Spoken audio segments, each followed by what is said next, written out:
Diplomat senior Indonesia Dino Patijalal melontarkan kritik terbuka terhadap kinerja Menteri Luar Negeri Sugiono. Dalam video berdurasi 9 menit lebih yang diungkap di akun media sosialnya, mantan Wamenlu di era Presiden ke-6 Susilo Bambang Yudhoyono itu menyampaikan 4 kritik dan pesan sebagai bentuk kepedulian dan dukungan terhadap diplomasi Indonesia. Kritik pertama Dino ditujukan pada aspek kepemimpinan Sugiono di Kemlu. Ia meminta Menlu meluangkan waktu lebih banyak untuk secara langsung memimpin Kemlu yang saat ini sangat membutuhkan leadership. Dino pun menyampaikan sejumlah keluhan yang diklaimnya didapat dari sejumlah perwakilan KBRI. Dewasa ini banyak sekali KBRI yang tidak mendapatkan arahan dari pusat.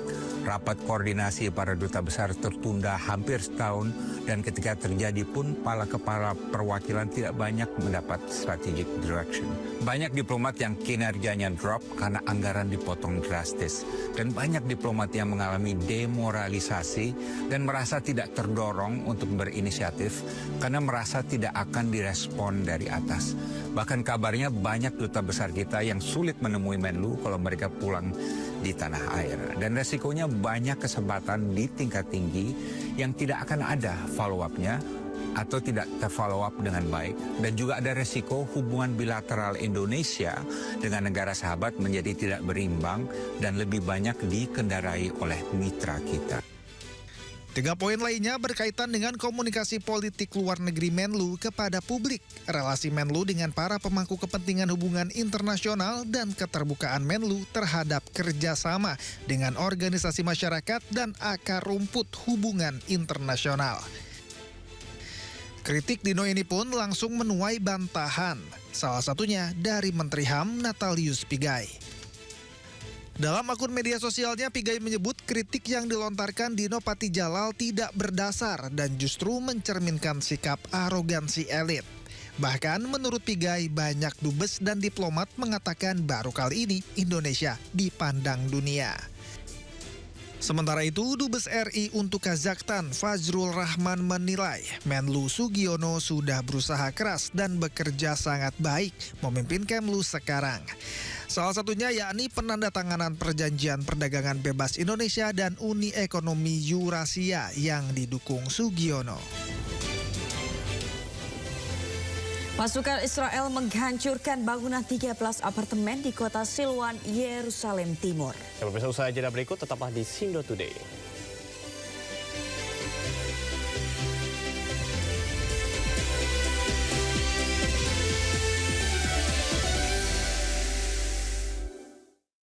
Cukup mampu untuk membayar itu, jadi bukan nggak dibayar, tanya dibayar tapi dalam cara. Apakah ada anggaran yang diendapkan di Provinsi Jawa Barat yang harus menyatakannya adalah BPK? Mengedepankan objektivitas dan juga fakta yang ilmiah. Orang-orang yang pantas menjadi polisi, inilah yang sebetulnya gunakanlah hati nuraninya. Membahas setiap cerita dari banyak sudut pandang. Sekolah sangat berperan penting, tidak menerima adanya bullying. Jangan lewatkan Inside Story, Selasa pukul 9:30 malam di Sindo News TV. Ragam peristiwa terjadi di banyak tempat. Menelantarkan bayi berusia 3 bulan. Ditemukan narkoba di dalam rumah. Menabrak tiang pipa milik perusahaan minyak dan gas asing. Mengabarkan secara update dan faktual. Warga pun ramai-ramai berjibaku mengevakuasi mobil. Harus menyeberangi sungai Cikaso. Yang menampilkan sejumlah alat yang rusak. Setelah nekat meracik obat. Sindo Files, setiap Senin sampai Jumat jam 6 sore di Sindo News TV. Isu terhangat sepekan terakhir. Ketua Republik Indonesia Joko Widodo menduga ada agenda politik besar. Polisi merilis merek beras premium yang diduga diambil. Rangkuman berita viral. Sekolah rakyat gratis sangka kasus dugaan korupsi tata kelola minyak mentah. Sopir truk di Subang, Jawa Barat melakukan aksi mogok kerja. Temukan semua informasinya di Top Issue setiap Sabtu dan Minggu di Sindo News TV. Lelaki itu gak banyak bercerita ya? Iya, udah tuh nangis, tapi habis itu Udah pasti orang nggak bakalan gak nengok. Jadi nikmatilah ciptaan Tuhan buat Indonesia.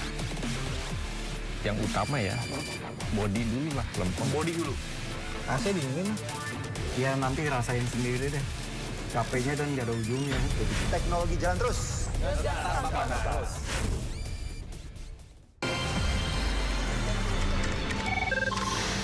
Sumber dari berbagai sumber berita aktual.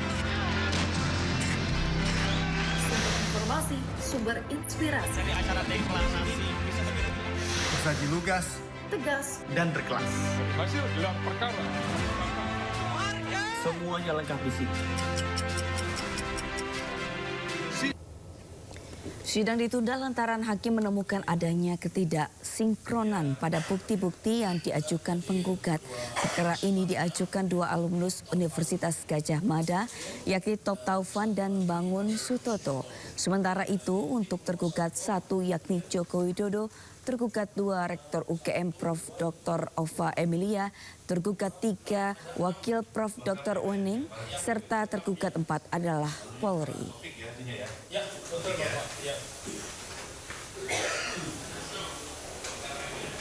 Bukti-bukti sebagaimana diajukan oleh pihak penggugat hari ini setelah dilakukan penelitian secara seksama oleh majelis hakim, ada yang tidak sinkron, maka untuk menghindari masalah di kemudian dalam hal memberikan pertimbangan hukum ketika menjatuhkan putusan, maka pihak penggugat diberi kesempatan untuk mengajukan ulang atas bukti-bukti surat yang semula dijadwalkan hari ini supaya disampaikan melalui ekot pada sidang pada tanggal 30 Desember yang akan datang. Pengadilan ini besok menyajikan LCD proyektor. Jadi karena pembuktian ini harus melalui serangkaian pemeriksaan, tidak cukup kalau itu hanya disampaikan secara manual kasat mata saja. Jadi saya ingin di pengadilan nanti dihadirkan LCD screen dan LCD proyektor biar diuji. Diplomat senior Indonesia Dino Patijalal mengkritisi Menteri Luar Negeri Sugiono agar bisa meluangkan waktu lebih banyak dalam memimpin institusinya. Ya, saat ini menurut Dino, Kementerian Luar Negeri membutuhkan sosok kepemimpinan. Saksi ahli yang kita sudah ajukan waktu gelar perkara itu ada 3 orang. Tapi saya nggak perlu spill namanya. Kemudian hari ini kita tambahkan lagi 3 ahli. Berarti total semua 6 ahli. Dan 3 saksi adjudged. Sebagai informasi, ahli yang kita ajukan hari ini adalah satu, saya sebut namanya adalah Rocky Gerung. Dan sudah confirm melalui Dr. Tifa bahwa Rocky Gerung akan menjadi saksi ahli, menjadi ahli dalam proses perkara berikutnya. Sidang lanjutan gugatan Citizen Lawsuit atau sidang gugatan publik terkait dengan dugaan keabsahan ijazah Presiden ke-7 Republik Indonesia Joko Widodo di Pengadilan Negeri Solo ditunda.